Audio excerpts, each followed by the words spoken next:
Mari kita berdoa.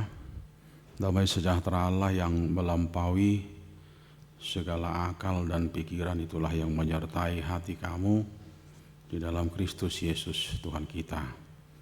Amin. Shalom bagi kita semua.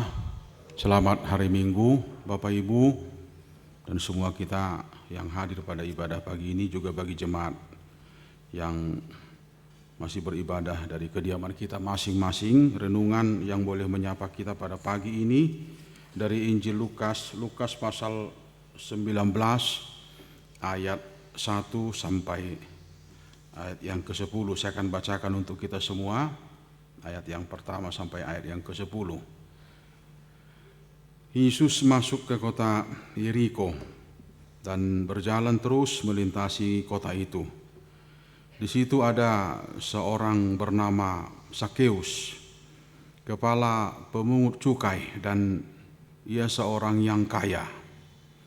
Ia berusaha untuk melihat orang apakah Yesus itu, tetapi ia tidak berhasil karena orang banyak, sebab badannya pendek. Maka berlarilah ia mendahului orang banyak, lalu memanjat pohon ara untuk melihat Yesus yang akan lewat di situ. Ketika Yesus sampai ke tempat itu, ia melihat ke atas dan berkata, "Sakeus, segeralah turun, sebab hari ini aku harus menumpang di rumahmu." Lalu Sakeus segera turun dan menerima Yesus dengan sukacita. Tetapi semua orang yang melihat hal itu bersungut-sungut, katanya, "Ia menumpang di rumah orang berdosa." Tetapi Sakeus berdiri dan berkata kepada Tuhan, "Tuhan, setengah dari milikku akan kuberikan kepada orang miskin, dan sekiranya ada sesuatu yang kuperas dari seseorang akan kukembalikan 4 kali lipat." Kata Yesus kepadanya, "Hari ini telah terjadi keselamatan kepada rumah ini, karena orang ini pun anak Abraham, sebab Anak Manusia datang untuk mencari dan menyelamatkan yang hilang." Demikian firman Tuhan. Saudara-saudara yang dikasihi oleh Tuhan Yesus, ada hal yang paling sulit sebenarnya dalam kehidupan kita ini, yaitu bagaimana kita bisa memutus apa yang dikatakan dengan stigma, semacam pelabelan, stigma yang melekat kepada diri kita secara pribadi. Sebenarnya seandainya kita memiliki waktu, nantilah ketika kembali dari ibadah ini, baik di rumah, kita baca di Lukas pasal 5 itu, Lukas pasal 5 ayat 27 sampai 32. Itu jelas membantu kita untuk memahami soal pemungut cukai ini, soal pemungut cukai. Maka saya katakan ada stigma yang melekat, bahkan pelabelan yang sulit untuk dilupakan, adalah kaki penguasa Roma, yang memang ada sistem kontrak dalam satu periode berapa dia sanggup akan kasih untuk penguasa Roma.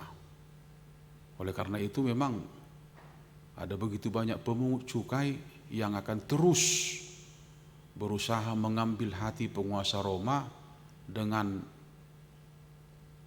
angka tertinggi. Berapa dia mampu kasih kepada pemerintahan Romawi untuk mengambil hati ini.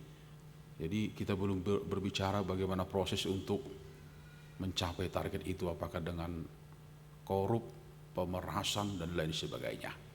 Oleh karena itu memang satu hal yang tidak bisa dihindarkan kalau umat itu tidak suka dengan pemungut cukai. Tidak suka, bahkan tidak ada mungkin untuk welcome kepada pemungut cukai. Seorang yang sudah sampai di puncak profesi Sakeus, dipastikan dia orang kaya Bapak Ibu, bahkan Dia memiliki semua, ya. Oleh karena itu kalau dikatakan outcast, ya, seorang yang memang harus terbuang, bahkan dibuang, orang yang diusir dari masyarakat, ya. Nah, itu satu hal yang mungkin bisa wajar gitu. Tapi ternyata saudara-saudara, bagi kita penikmat firman Tuhan, kalau kita bisa baca Injil itu, Yesus selalu mempergumulkan kata foreigner itu, orang asing. Ya, ternyata kehadiran Yesus itu justru lebih banyak kepada foreigner itu. Dalam arti yang memang ada semacam, saya katakan tadi, ada stigma, ada pelabelan yang diciptakan sedemikian rupa kepada kelompok ini, kepada profesi ini, kepada pribadi seperti ini. Ternyata Yesus hadir justru kepada yang bagi orang banyak ini foreigner, orang asing. Makanya ketika ada pertanyaan, siapakah sesamaku manusia? Apa kata Yesus? Yesus tidak mau mencari satu definisi yang memuaskan bagi orang yang bertanya itu.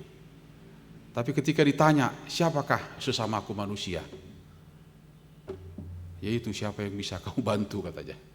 Siapa yang menjadi perhatian kamu, katanya. Siapa yang bisa mengambil waktumu untuk lebih kepada dia.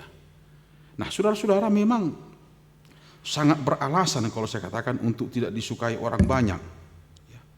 Kakinya pemerintah yang kuat pada saat itu Roma, bahkan dalam soal penentuan yang saya katakan tadi itu, soal target tadi itu, karena memang itu adalah satu kesempatan, satu jabatan periode.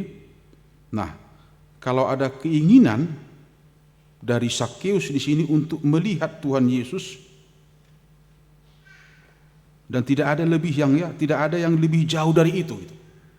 Kalau dia punya keinginan untuk melihat, kita coba lihat ya.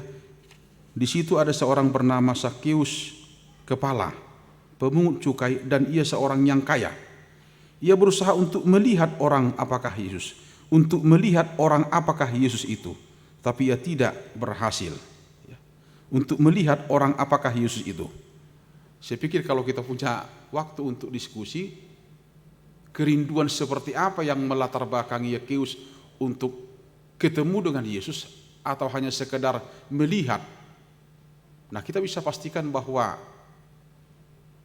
kabar tentang Yesus itu sudah sampai kepada Zakheus. Dan bukan hanya sekedar siapakah Yesus, tapi memang bagaimana mengartikan, bagaimana menikmati kebersamaan dengan Yesus. Saudara-saudara, kehadirannya bisa mengurangi sukacita bagi orang yang banyak, ya. Bahkan sebagian orang yang berjalan pada saat itu. Kehadiran Zakheus itu bisa mengurangi sukacita karena stigma yang saya katakan tadi itu. Tidak ada yang tidak mengenal dia. Bahkan dipastikan bahwa itu pelabelan yang saya katakan tadi tidak bisa putus dari dia. Itu asa memang, ya, macam maulo menjagai, ya, stigma itu. Ini soal profesi sebenarnya. Kalau sekarang kan tidak seperti itu lagi orang bea cukai, karena sudah ada aturan tersendiri, kan. Tapi saya mau katakan dulu kepada kita yang ibadah jam 7 ini, memang soal stigma ini, ya, apa yang sudah dilabelkan orang kepada diri kita ini, aisunabuido honota sadok ikubuido atu samwau. Kamu harus mengerti saya. Padahal dia sudah membuat satu pelabelan terhadap kita. Bahkan dunia ini juga terus akan mempertontonkan itu. Yang jelek adalah ketika pelabelan itu terus akan menguat gitu. Baru mangi hutoko pamaretaw di periodeon. Daktar pareso nina. Songonina mo nina. Gak ada untuk berubah, untuk sesuatu yang baru, gak ada lagi gitu. Coba kita bayangkan Bapak Ibu ya, sebagai jemaat kita, sebagai pelayan, kita di persekutuan itu, bahkan kita pastikan kita hadir dan kita akan tetap di persekutuan itu, tapi kita tidak bisa menikmati persekutuan itu, bahkan tidak merasakan kehadiran yang lain gitu dalam persekutuan yang saya katakan tadi itu. Nah kemudian kita akan, ya inilah stigma gitu. Nah kalau itu sesuatu yang tidak baik bagaimana gitu. Nah memang mau tidak mau, sesederhana apapun memang itu selalu ada gitu. Bahkan ketika itu kita paksakan atau kita memang sudah putuskan inilah itu, seakan-akan kita nggak pernah bayangkan kalau dia itu akan berubah gitu. Kalau dia itu akan diubah pada satu saat. Tapi molo tapareso teh. Kalau kita mau lebih jujur dengan pribadi kita, ya, kita yang lebih tahu sebenarnya. Tapi memang kita mau pastikan sama kawan-kawan yang hadir di sekeliling kita bahwa itu nggak ada loh. Dia itu orangnya sombong. Dia itu orangnya selalu di atas, selalu lebih gitu. Padahal mungkin kalau kita berikan sedikit waktu kepada dia untuk lebih dekat kepada dia, lah ternyata bukan begitu katanya. Apakah bisa berubah? Bapak Ibu, renungan pagi ini memastikan kepada kita, bahkan ada keinginan untuk diubah dengan pembuktian 1, 2, 3 yang saya mau katakan. Ada keinginan untuk diubah bagi Zakheus. Dia tidak menduga bahwa Yesus katakan dia mau singgah di kediaman Zakheus. Kita bisa pahami ini. Kalau Yesus katakan dia mau singgah di kediaman Zakheus. Nah, pertemanan itu, perjumpaan itu menghasilkan ya, satu persahabatan yang mengagumkan, hal yang beda dari sebelumnya. Ya kalau sebahagian orang atau kebanyakan orang buat stigma kepada dia, pelabelan, tapi ternyata ada satu pribadi yang sangat paham, mengerti akan dia, Tuhan Yesus, sahabat yang mengagumkan. Hal yang beda dia temukan, bahkan pertemanan, perjumpaan membuahkan komitmen setengah dari hartanya untuk orang susah. Setengah bukan buat dia, tapi saya akan kembalikan apa yang kalau ada yang saya ambil. Saudara-saudara, dalam warta yang kita pegang, saya pastikan di situ memang ada tingkatan pengembalian. Kalau sesuatu itu diambil paksa atau itu dengan kesukarelaan. Ada 4 kali lipat, 2 kali lipat, 1/5 dan lain sebagainya. Dan tradisi perjanjian lama sangat memelihara itu. Tapi komitmen, buah daripada perjumpaan Zakheus dengan Yesus mampu untuk melakukan sesuatu hal yang lebih dan lebih. Sesuatu hal yang baru. Saya mau katakan kepada kita saudara-saudara, perjumpaan kita dengan Yesus itu akan menghasilkan, bahkan kita akan mampu untuk berjalan lebih jauh dari apa yang sudah ditetapkan.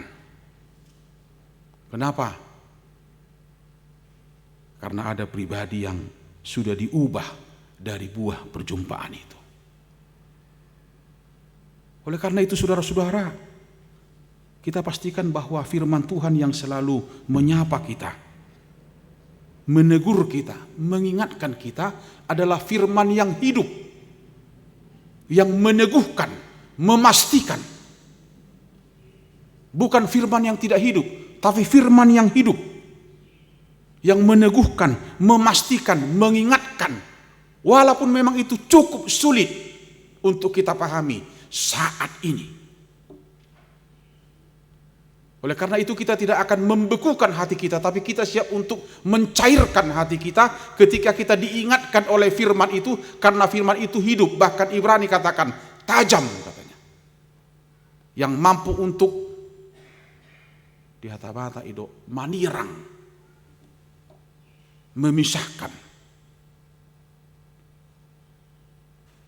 Ya, tidak ada yang tidak bisa diubah bagi Yesus dengan kehadirannya melalui firman Tuhan dalam kehidupan kita ini. Bahkan kita sangat memastikan itu. Kalau kita kembali kepada pesan Yesus terakhir, jelas itu. Pergilah katanya di Injil Matius pasal 28. Pergilah ke seluruh dunia, beritakanlah Injil, pesan agung. Beritakanlah Injil. Cara pemberitaannya kembali kepada kita. Apa yang Yesus pastikan kepada kita? Dia tidak pastikan soal legalitas, soal seberapa banyak, soal kemapanan. Tapi apa yang dia pastikan? Aku akan menyertai kamu sampai kepada akhir zaman, katanya. Kita yang lebih tahu, Bapak, Ibu, dan orang muda, bentuk penyertaan Yesus sampai saat ini kepada kita. Kita yang lebih tahu bagaimana Yesus mencukupkan akan kebutuhan kita. Bahkan cara Yesus untuk lebih baik dan terus akan lebih baik dalam bentuk kecukupan tadi itu. Walaupun kita terus akan berhitung-hitung, ini tidak cukup, ini tidak mampu, dan ini tidak bisa. Tapi bentuk penyertaannya sekaligus saat itu bentuk daripada penyertaannya itu dalam segala hal. Saya katakan tadi, kita yang lebih tahu. Stepnya itu, tangganya itu, kita yang lebih tahu. Apakah semakin maksimal atau semakin minimal. Makanya saya pernah katakan lewat mimbar ini, kalau Bapak Ibu masih ingat, saya adalah penikmat orientasi proses, bukan hasil. Karena saya sangat percaya orang yang penikmat proses akan mampu melihat karya sesama, karya Tuhan, bahkan sentuhan-sentuhan itu dalam kehidupannya.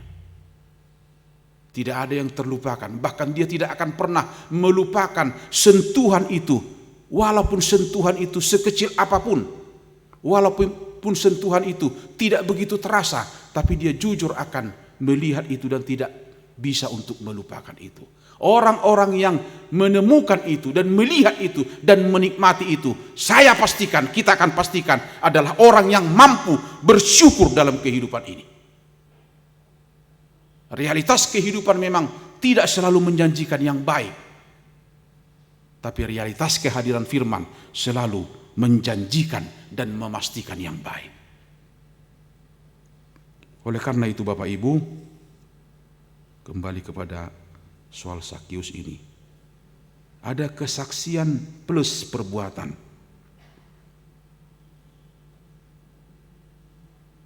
Ya.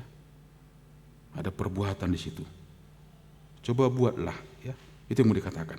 Lakukanlah. Ketika kamu melakukan, itulah pembuktian. Itu teks epistel yang dibacakan oleh Bapak Sintua Pangaribuan tadi itu. Apa kritik Amos yang begitu tajam? Seorang dari Tekoa, pemungut buah arah di hutan, tapi mampu mengingatkan bangsa yang sudah jauh dari Tuhan. Tidak ada arti ibadah kalian itu, dia katakan di Amos tadi. Tidak ada arti ibadah kalian itu kalau hal-hal yang patut dan pantas yang Tuhan kehendaki kalian lupakan, katanya. Kamu kasih persembahan, kamu beribadah tapi tanganmu berdarah-darah dan lain sebagainya. Bahkan sangat praktis ketika Yesus mengatakan ibadah yang sejati adalah apa? Kunjungi yatim piatu itu, tegur janda-janda itu, sisiak karena meti. Ketika kita melihat saudara-saudara bahwa ada dua pemberian, ada cash dan non cash. Kita begitu fokus dengan cash, tapi kita melupakan ada begitu banyak pemberian yang dihadirkan dengan non cash. Tapi itu sekarang pelan-pelan semakin hilang. Apa non cash itu? Menyapa, menegur, Bahkan ketika tidak ada seorang pribadi pun yang bisa memaklumi kita, tapi ada satu pribadi yang tanpa kita duga angkat telepon dan mengatakan, bagaimana kabarmu hari itu? Bagaimana kabarmu hari ini? Kita pastikan itu akan memperpanjang umur dari orang yang kita hubungi itu. Ketika kita call dia, kita pastikan aku sehat. Itu akan memperpanjang umur dia. Dia tidak akan katakan kepada kita, tapi dia akan aminkan. Ternyata dia tidak lupa sama saya. Ternyata dia masih ingat saya. Itu luar biasa Bapak Ibu dan orang muda. Tapi itu sekarang yang hilang. Oleh karena itu, perbanyaklah pemberian non-cash. Menyapa, menegur, bersalaman. Bahkan memastikan, kamu sehat gak pagi ini? Sudah, itu cukup kuat. Orang tidak akan ngomong itu, tapi ada hati yang berbicara. Dan itu adalah anak-anak Tuhan. Itu yang kita mau lihat pada pagi ini melalui perjumpaan Yesus dengan Sakeus. Saya katakan tadi, ada pengembalian apakah itu paksa, sukarela, 4 kali lipat, 2 kali lipat, dan 1/5. Ada itu di warta kita itu. Tapi komitmen Sakeus adalah komitmen yang baru, hasil daripada pribadi yang sudah diubah. Oleh karena itu Bapak Ibu, kita bisa menemukan kembali itu. Ya, jangan pernah tinggalkan terpisah dengan persekutuanmu. Apapun persekutuan itu, ya, dimanapun persekutuan itu, bentuk sukacita harus sampai kepada semua orang. Mangalapati, mengartikan akan kehadiranmu juga di situ. Pastikan kamu di situ. Dan pastikan bahwa kamu akan tetap menjadi pribadi yang selalu ketemu dengan Yesus, yang selalu berjumpa dengan Yesus, dan menjadi pribadi yang akan terus diubah kepada hal-hal yang lebih baik. Saya juga mau ingatkan kepada kita, jabatan, harta, fasilitas, belum tentu kamu akan menemukan kedamaian. Apalagi soal keselamatan, soal kepastian. Jadi kalau kita mau damai, baiklah kita mulai dari hati kita. Itu lebih jujur ya. Inner life itu Bapak Ibu. Gak pernah bohong itu inner life, suara hati itu. Coba perbanyak untuk mendengar suara hati. Ini kesulitan kita, karena kita lebih banyak merespon suara orang. Dungi ala hola suara ni jol mama tabigi gabi pribadi na hola namuruk mahita. Habis sasi tonga, dangi sasi tonga kepribadian kita. Dengarlah suara hati, itu lebih pasti dan itu lebih jujur. Bagaimana kamu bisa mendefinisikan itu kepada orang, itu kembali kepada kita. Jangan pernah biarkan hati itu kosong. Coba temukan sesuatu yang lebih indah di dalam hati, dan itu kehadiran Tuhan kita Yesus. Mari kita lihat apa yang terjadi sebelum dan setelah Yesus ketemu dengan Sakeus. Apa yang terjadi? Ada komitmen-komitmen yang akan terus dibangun untuk semakin memperbaiki kehidupan ini. Kita nggak tahu seberapa lama ya, hidup ini, kita nggak tahu. Kita nggak bisa pastikan bahwa hidup ini bisa diperpanjang. Ay mau lipagajang di Batape si Hizkia, holani namai, na dibibili belasan tahun. Kita nggak bisa perpanjang, walaupun memang kita mensyukuri cara Tuhan perpanjang umur kita kalau kita masih diberikan apa ya, ibadah usian parmarani daging doh todi, masih diberikan umur panjang gitu dengan cara pemeliharaannya yang ajaib. Kita bisa harus artikan itu. Apa arti kehadirannya ini dalam kehidupan saya? Apa artinya kehadiran dia dalam kehidupan saya dalam kehidupan dia? Harus mampu mulia sampai ke situ. Walaupun memang kita tidak bisa untuk full benar, untuk maksimal benar, tapi kita tidak akan bisa, dia tidak akan mau mengurangi, bahkan mengalapati arti kehadiran kita itu dalam kehidupan orang lain. Jadi mau meneng mardame kita, mau meneng mardame on dohoton kembali kepada kita. Tapi memang sering kita tidak mampu untuk mendamaikan antara ini dan ini. Karena ini dominan, ini kalah. Kalau ini menang, mudah-mudahan ini akan bisa dinetralkan dalam kehidupan kita. Bapak Ibu, saya mau pamit. Kami mau pamit kepada kita. Mudah-mudahan firman Tuhan yang pernah saya wartakan lewat mimbar ini, sedikit banyak ada yang Bapak ingat dan itu menguatkan kita. Saya percaya bahwa firman Tuhan mengatakan tidak ada yang kembali sia-sia kalau kita tetap bergaul dan bersama dengan firman. Selamat kepada keluarga Amang Pardede dan Amang Hutauruk yang membawa anak dan buru untuk baptis pada pagi ini. Ini anak-anak yang mahal. Pelihara, jaga, rawat secara khusus soal pertumbuhan imannya. Jangan ada yang mencuri itu dari kita. Bukan hanya merawat soal kebutuhan jasmaninya, tapi kehidupan rohaninya harus kita bentengi dengan firman Tuhan. Saya pikir kita setuju bahwa gereja akan selalu mewaspadai itu. Gereja akan selalu peduli dan merawat itu. Tidak ada yang tertinggal dan kita akan mau selalu menjaga itu dalam kehidupan persekutuan kita. Memaknai keterpanggilan kita sebagai jemaat dan sebagai pelayan Tuhan yang selalu merasakan belum sempurna, dan belum sempurna. Masih harus terus diisi, masih harus terus diubah. Siapa yang mampu mengubah itu? Perjumpaan dengan Yesus melalui firman yang hidup dalam kehidupan kita. Amin. Kita berdoa. Terima kasih Bapa di surga pada pagi hari ini, minggu yang teduh ini.